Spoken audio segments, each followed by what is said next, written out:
Salut à toutes, salut à tous et bienvenue dans cette nouvelle vidéo sur la chaîne C'est mon avis.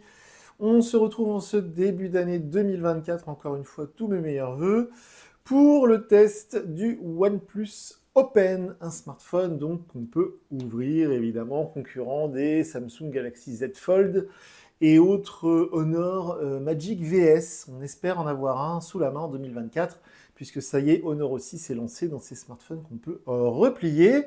Comme je l'ai expliqué dans la vidéo de déballage, ce smartphone peut être trouvé sur d'autres marchés sous le nom de Oppo N3. Donc ça, c'est un smartphone qui sera vendu officiellement chez nous, qui est vendu officiellement chez nous, le OnePlus Open. Je ne suis pas sûr qu'on trouve le Oppo N3, puisque le N2, déjà l'année dernière, on n'avait quasiment pas pu l'acheter. Mais donc ce OnePlus Open, eh bien, je l'ai testé. J'ai plein de choses à vous dire, malheureusement. Si vous êtes fan OnePlus, si vous avez... si vous êtes déjà conquis par cette marque, bien, vous allez encore m'en vouloir, parce que c'est vrai que OnePlus, souvent, ils me déçoivent un peu, surtout sur les modèles haut de gamme. Les OnePlus Nord, je trouve que ce sont de très bons smartphones. J'avais été un peu déçu par le OnePlus 11 l'année dernière. Je suis plus que déçu par ce OnePlus Open. J'ai plein de choses à vous dire à son sujet. On se retrouve tout de suite après le jingle.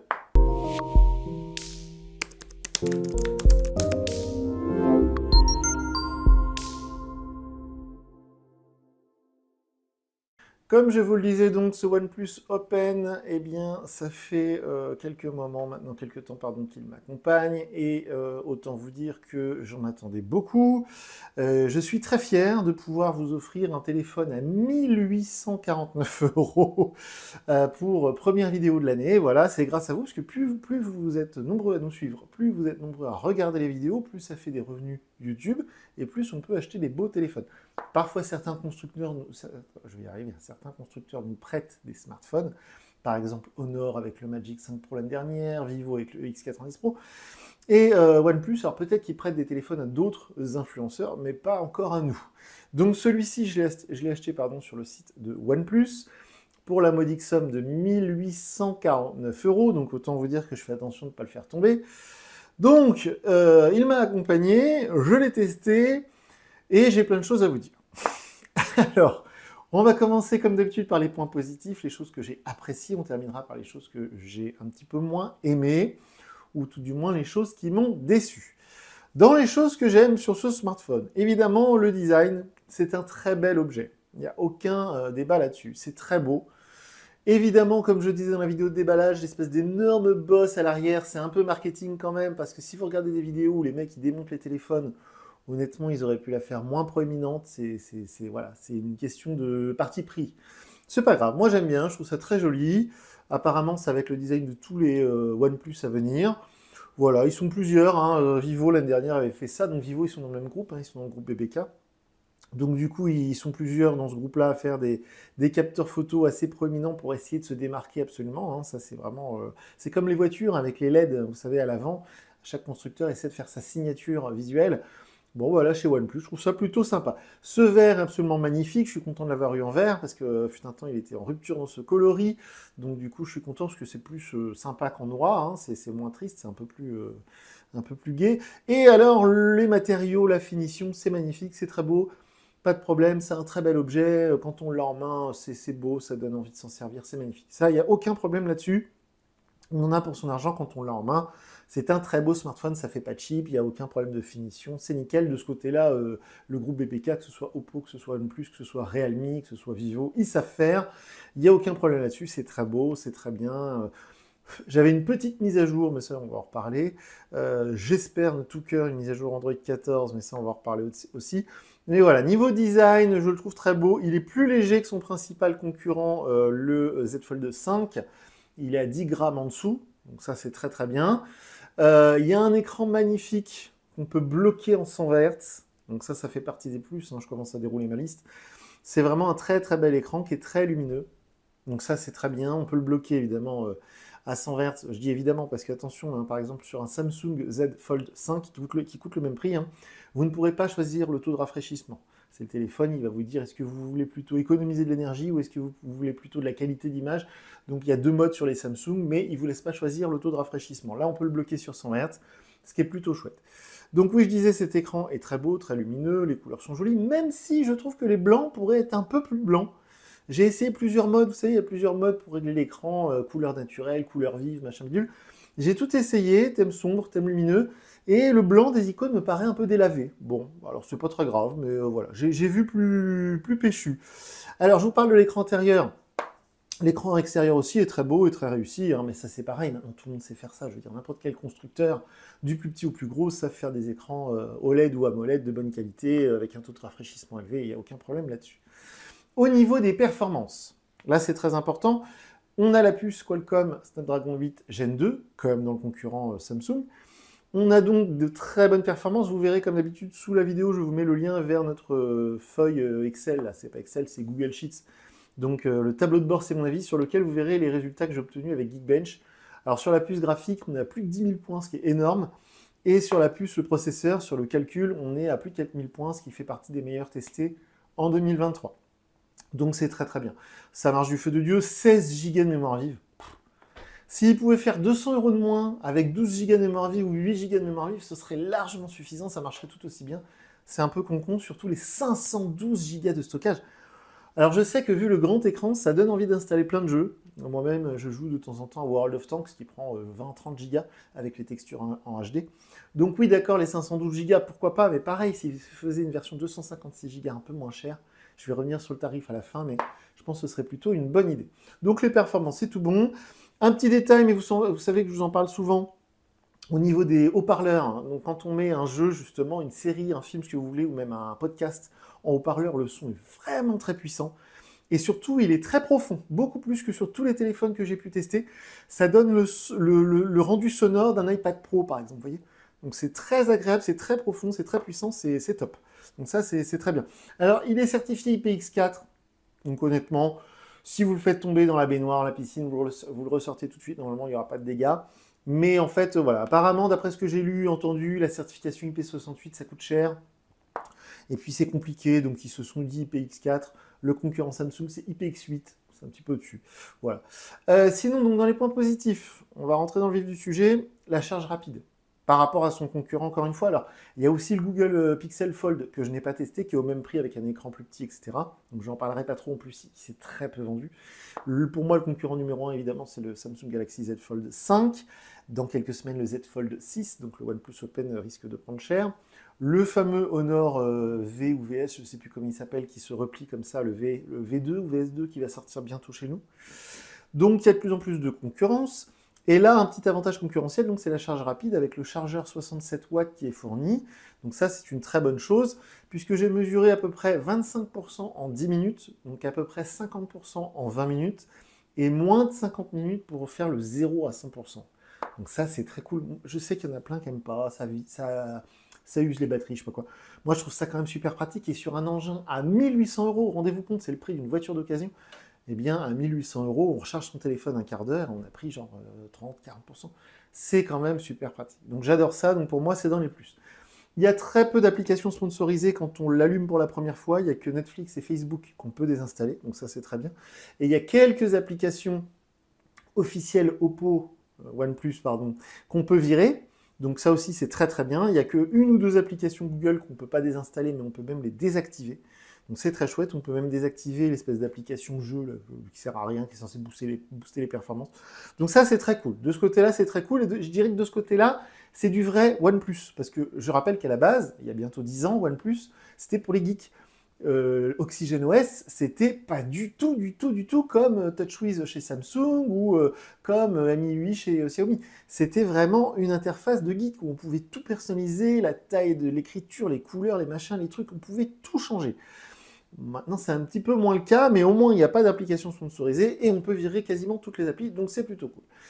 Aussi, alors là, évidemment, petit détail, mais moi, vous savez que ça compte beaucoup pour moi, il y a le Always On Display, donc en permanence. Donc en permanence, on a l'heure qui apparaît, le pourcentage, la date, les notifications, tout ça. Pour moi, c'est indispensable, surtout à ce prix-là, mais je préfère le préciser parce qu'il y a certains concurrents, notamment Motorola avec le Razer 40 Ultra, 1200 € quand même, hein, qui n'avaient pas le Always On Display sur l'écran externe, ce qui est quand même un peu con-con.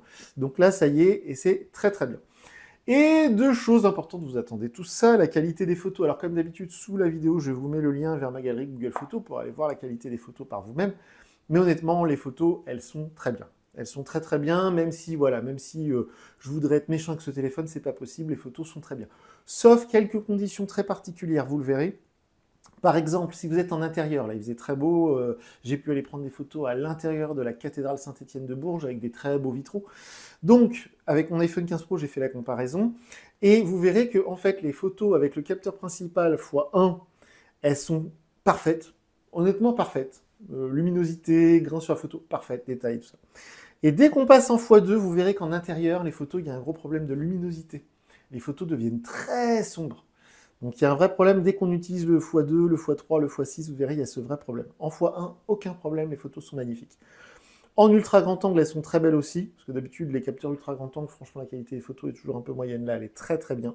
Donc aucun problème de latence aussi, quand on prend la photo, c'est parfaitement instantané. Et les selfies, je vais en prendre un comme ça, mais les selfies, ça marche très bien aussi. La qualité est très bien, c'est instantané, aucun problème. Donc la partie photo, c'est bien. Alors il y a juste un petit truc, c'est que quand vous vous approchez très près d'un objet, vous voyez, il passe en mode macro automatique. Donc ça, je vous en avais parlé sur le Magic 5 Pro qui m'avait beaucoup agacé parce qu'on ne pouvait pas désactiver cette chose-là. Là, on peut le désactiver comme sur un iPhone, c'est-à-dire qu'on peut choisir volontairement de repasser sur le capteur principal. Donc ça change un peu le point de vue, ça change un peu surtout la qualité de la photo parce que le capteur macro, je ne sais pas quel capteur est utilisé pour la macro, mais tout de suite les photos sont beaucoup plus délavées, les couleurs sont un peu fades. Franchement, c'est moche. Alors qu'avec le capteur principal, la qualité est top. Donc voilà, je voulais quand même le signaler. Alors l'autonomie maintenant, eh bien l'autonomie, elle est plutôt bonne. Il est facile de tenir une journée sur une charge de batterie. Et je dirais que si vous l'utilisez de manière raisonnée, c'est-à-dire uniquement sur cet écran externe sans trop l'ouvrir, il sera facile de tenir 2 ou 3 jours sur une charge. Donc ça, c'est plutôt positif parce que sur les smartphones qu'on peut replier, généralement, il y a 2 problèmes. C'est la qualité des photos et l'autonomie, parce qu'en fait, il y a un manque de place dans les smartphones qu'on replie, puisque beaucoup de place est utilisée par la charnière. Donc souvent, on a des photos qui sont meilleures sur un S23 que sur un Z Flip 5. On a une autonomie qui est meilleure sur un S23 Ultra que sur un Z Fold 5, par exemple. Là, l'autonomie, elle est très bonne. Ils ont réussi à embarquer 4800 mAh de batterie, donc c'est plutôt bien. On est presque à 5000 mAh. Donc l'autonomie, pour un smartphone de ce type, est très bonne. Et pour un smartphone, je dirais, normal, elle est dans la norme, hein. Franchement, c'est tout à fait utilisable. Si vous baissez le taux de rafraîchissement de l'écran et si vous désactivez le Always On Display que j'aime tant, il est facile de tenir plusieurs jours sur une charge. Donc ça, c'est très positif. En plus, il y a cette charge rapide dont je vous parlais. Donc si vous avez oublié de le brancher la nuit, vous le rechargez quoi 20 minutes, vous prenez quasiment 50%, vous êtes sûr de pouvoir utiliser votre smartphone dans la journée. Donc c'est très positif. Alors, si on a fait le tour de tout ça, on se dit, mais il est très bien ce téléphone, il n'y a rien à lui reprocher, tout est bon, les performances, les photos, l'autonomie, l'objet en lui-même est très réussi. Mais alors pourquoi il y a des problèmes? Pourquoi il me dit que c'est une déception? Pourquoi il est déçu? Ah, bah il est déçu, vous allez voir pourquoi. Je sais que souvent je vous parle de ça, mais ça devient essentiel. Je vais vous parler du software, du logiciel, de la chose qui fait que le téléphone est agréable à utiliser ou pas, comme Windows sur un PC. Pourquoi Apple a réussi à prendre tant de parts de marché? C'est aussi parce que iOS et l'écosystème est très au point. Et pourquoi en ce moment Samsung va très bien? C'est parce qu'ils font de bons smartphones avec une bonne interface, One UI 5 et maintenant One UI 6 sur Android 14. Et les Google Pixel, je vous en parle même pas, l'interface des pixels est géniale. Et là, le problème, c'est vraiment ça. C'est vraiment le logiciel, c'est vraiment le software. Déjà d'une, on est sous Android 13. Pour l'instant, on n'a aucune info sur une éventuelle mise à jour vers Android 14. C'est pas normal. Quand on vend un téléphone quasiment 2000 €, on est bientôt, là on est en 2024 quand vous regardez cette vidéo, moi on est dans les tout derniers jours de 2023, c'est pas normal qu'on soit encore Android 13 et qu'il n'y ait pas une mise à jour qui soit prévue. Le concurrent principal, Galaxy Z Fold 5 chez Samsung, il est déjà Android 14 avec One UI 6. Le concurrent Google Pixel Fold chez Google, il est déjà Android 14. Vous voyez, donc là déjà, il y a un premier problème. Le deuxième problème, c'est que clairement on sent que l'interface soi-disant OxygenOS. Arrêtez, c'est pas OxygenOS, c'est ColorOS, on ne la fait pas. Il y a 10 ans, sur les OnePlus, effectivement, OxygenOS, c'était une révolution. C'était une surcouche Android qui permettait de personnaliser beaucoup de choses. C'était très très geek. Une personne normale aurait été un peu perdue sur un OnePlus il y a quelques années. Mais ils ont complètement changé de philosophie et maintenant c'est ColorOS comme sur un Oppo, sur un Realme, c'est la même chose. Et le problème, c'est que clairement, quand on utilise un Samsung Fold, on sent qu'ils ont travaillé très dur pour exploiter au mieux l'écran extérieur, l'écran intérieur, etc. Là, on sent très clairement qu'ils ont été à la facilité. Mais vraiment à la facilité, à un tel point qu'il y a un moment où c'est ridicule, je vais vous montrer. Un exemple tout bête. On est sur l'écran externe. Vous avez des lignes avec 4 icônes. Bon, déjà, on ne peut pas modifier ça, on ne peut pas mettre 5 icônes par ligne, c'est pas possible. Sur tous les smartphones du marché actuellement, vous pouvez modifier ça, même sur certains smartphones chinois à moins de 200 €. Donc ça, déjà, première aberration. Donc vous avez votre écran. Soyez attentifs, hein. Je vous ai mis une icône ici pour vous montrer qu'on est sur la deuxième page, voyez-vous, de l'écran d'accueil principal. Donc, sur un Samsung Z Fold 5, ou Z Fold 4, ou Z Fold 3, vous avez la possibilité de choisir vos widgets, votre fond d'écran, vos icônes pour l'écran externe, et vos widgets, vos icônes pour l'écran interne, ce qui deux choses bien différentes, parce que bien évidemment, on ne va pas avoir le même usage quand on l'ouvre et quand il est fermé. Eh bien là non, c'est simplement un copier-coller de l'écran d'accueil externe. La preuve en est, vous avez les 4 icônes ici, et ma deuxième icône qui est là sur la deuxième page. Si je me dis, bon, bah c'est pas très symétrique, c'est pas très beau, admettons les icônes là, vous voyez, je vais les mettre comme ça en ligne. Je me dis quand même, vu la largeur de l'écran, c'est quand même plus logique de faire ça. Je vais pas faire des piles d'icônes sur la gauche alors que j'ai un grand écran. Eh bien, qu'est-ce qui se passe si on le referme? Eh bien, vous voyez, du coup, mes icônes. Donc ça, par exemple, c'est complètement con. Et surtout, ça prouve qu'ils n'ont pas compris l'intérêt d'avoir un écran externe, un écran interne. Ça, déjà, c'est nul. Franchement, c'est nul. Vous voyez, c'est aberrant. Voilà, c'est aberrant. Alors, un truc aberrant que vous avez peut-être remarqué, c'est que, par exemple, je suis en train de consulter un site internet. Admettons, je suis dans les transports en commun. Je suis en train de consulter internet. D'un coup, je me dis, hop, c'est mon arrêt, je descends, je vais le refermer, mais je vais continuer. Eh ben non. À chaque fois, ça vous fait ça. Faut glisser vers l'eau. C'est complètement stupide. Évidemment, chez les concurrents, c'est pas fait comme ça. Et enfin, dernier petit détail, mais je pourrais vous en parler des heures, c'est que des trucs comme ça. Et franchement, c'est pénible parce que c'est très frustrant, parce que ça gâche complètement l'expérience au quotidien sur ce téléphone. Donc vous avez le dock, vous savez, ça existe sur Android depuis des années, c'est-à-dire que vous avez toujours vos icônes en bas, qui ne changent pas, même quand vous changez de page, voyez-vous. Donc on a toujours les icônes. Bon, déjà, on peut en mettre que 4, on peut pas en mettre 5, hein. Bon. Eh bien, vous remarquez bien qu'ici, par exemple, c'est le téléphone, c'est les messages, c'est le genre de choses que je vais utiliser en écran externe, genre pour passer un coup de fil. Bon. Mais il est évident que si j'ouvre mon téléphone, je ne vais pas passer un appel avec l'écran ouvert. Si j'ouvre mon téléphone, c'est plutôt pour faire du jeu, c'est plutôt pour consulter Internet, pour aller sur les réseaux. Et cette barre de 4 icônes, là, elle ne change pas. Vous ne pouvez même pas choisir de ne pas l'afficher. Elle est affichée là en permanence, en plein milieu. Et vous ne pouvez même pas rajouter un cinquième truc au milieu. C'est pas possible. Ça reste bloqué à 4. C'est hallucinant. Quand j'ai compris ça, quand j'ai découvert ça, je me suis dit, mais c'est pas possible, c'est une blague.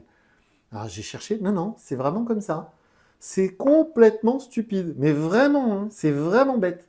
Vous avez vos 4 trucs et du coup, bah, vous les cognez là en permanence. C'est complètement idiot. C'est que des trucs comme ça, c'est très frustrant. De la même manière, le tiroir, évidemment, ces 4 icônes, on ne peut pas personnaliser, mettre 5 icônes. Bon, voilà. Qu'est-ce que j'ai noté d'autre? Voilà, les pages d'accueil. Ah oui, un truc tout bête. Je vous en parle à chaque fois qu'on teste un OnePlus, un Realme, un Oppo. Ce sont les derniers smartphones sur lesquels on ne peut pas désactiver Google Discover. Moi, je ne veux pas avoir ça qui s'affiche quand je slide vers la gauche. Je veux pouvoir le désactiver. On ne peut pas. On ne peut pas. Je mets quasiment 2000 € dans un téléphone Android et je suis obligé de me taper Google quand je slide vers la gauche. On ne peut pas le désactiver. C'est hallucinant. C'est pas normal. C'est pas normal. Ça me rend fou. Ça me rend fou.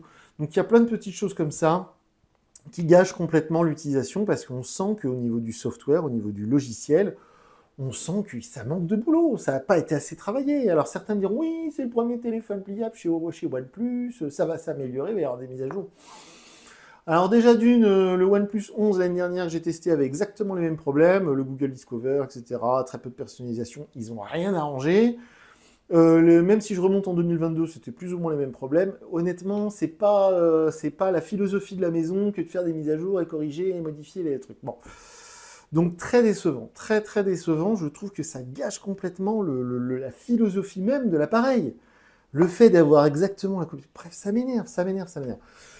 Donc, ce OnePlus Open, si on résume, c'est plutôt un bon smartphone, dans le sens où les photos sont bien, l'autonomie est bien, les performances sont bonnes, l'objet est beau, bien fabriqué, etc. Ok.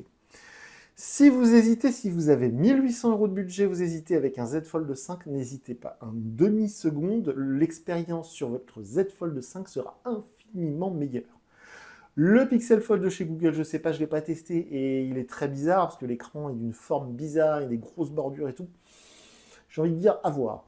Il y a Honor qui va arriver avec le Honor VS ou VS2, je ne sais plus comment il s'appelle, donc à voir aussi. Mais en attendant, franchement, voilà, hein, si je devais lui donner une note sur 10, bah, je serais à 6 sur 10 tellement je suis déçu. Tellement je suis déçu parce que j'attendais beaucoup plus de ce smartphone. J'ai regardé beaucoup de vidéos, j'ai lu beaucoup de tests, notamment évidemment aux États-Unis parce que c'est le marché numéro 1 de OnePlus. Et tout le monde était plutôt positif sur ce smartphone, mais honnêtement, à l'usage au quotidien, vu que j'ai utilisé à titre personnel un Z Fold 3, je pense que Z Fold 4, Z Fold 5, c'est la même chose, bah, c'était beaucoup plus sympa à utiliser le Z Fold. Voilà, honnêtement, hein, l'utilisation au quotidien, il y a plein de moments où je me suis dit, mais c'est pas possible, ils n'ont pas essayé. Il y a des trucs, c'est aberrant. Je me suis dit, c'est aberrant. Voilà, très énervant, très frustrant, très frustrant à beaucoup de niveaux. Donc voilà, vraiment la partie logicielle, hein, je sais que je vous saoule avec ça, mais c'est pareil chez Motorola. Motorola, le rapport qualité-prix sur la fiche technique, il est excellent. À l'usage au quotidien, un Z Flip de chez Samsung est beaucoup plus agréable à utiliser et vous serez beaucoup plus productif qu'avec un Motorola Razr 40 Ultra, par exemple, qui est au même tarif que le Z Fold 5. Donc, ce OnePlus Open, évidemment, les commentaires sous la vidéo sont ouverts. Faites-vous plaisir, dites ce que vous en pensez, dites que j'ai rien compris, que c'est un super téléphone. Si vous le vouliez absolument, achetez-le. Hein. Franchement, voilà, il n'y a pas de grosse déception. Je parlerai sur les fonctions basiques. Mais encore une fois, alors je sais que beaucoup, voilà, je termine par là. Oui, on peut installer Nova Launcher, on peut installer Apex Launcher, bon. Vous êtes sérieux? Vous mettez quasiment 2000 € dans un téléphone et vous allez installer Apex Launcher. À ce moment-là, les constructeurs ne devraient même plus mettre d'interface. Ils devraient mettre Android AOSP, là, la version de base, là, qui est fournie par Google, et ils devraient les vendre comme ça. Je veux dire, si on part dans cette logique, c'est complètement idiot. C'est comme si on achetait une voiture, que tout est bon, la mécanique, le moteur, la tenue de route, mais que les commandes de tableau de bord sont nulles, et on dirait c'est pas grave, va chez Noroto, ils vont changer l'écran tactile. C'est une logique étrange. Bref. Très déçu par ce OnePlus Open, donc voilà, je sais pas, je crois que j'ai fait le tour, je crois que j'ai tout dit. On va pas en rajouter. Évidemment, on est présent sur le réseau social X, anciennement Twitter, et évidemment, j'ai hâte de voir hein, ce que ça va donner dans les mois à venir. Pourquoi pas l'année prochaine, un OnePlus Open 2. J'étais très content de pouvoir vous offrir un test d'un téléphone à presque 2000 €. C'est grâce à vous. Plus vous regardez les vidéos, plus ça fait des revenus YouTube, et plus on peut acheter des beaux téléphones. Peut-être qu'un jour, on n'aura plus besoin de les acheter. Peut-être qu'un jour, OnePlus m'enverra un mail en disant « Ouais, on a le nouveau OnePlus ». Mais vu comment je les défonce, je pense pas. Donc voilà pour ce OnePlus Open, pour cette vidéo. Je vous dis à très bientôt pour une nouvelle vidéo sur la chaîne. Salut!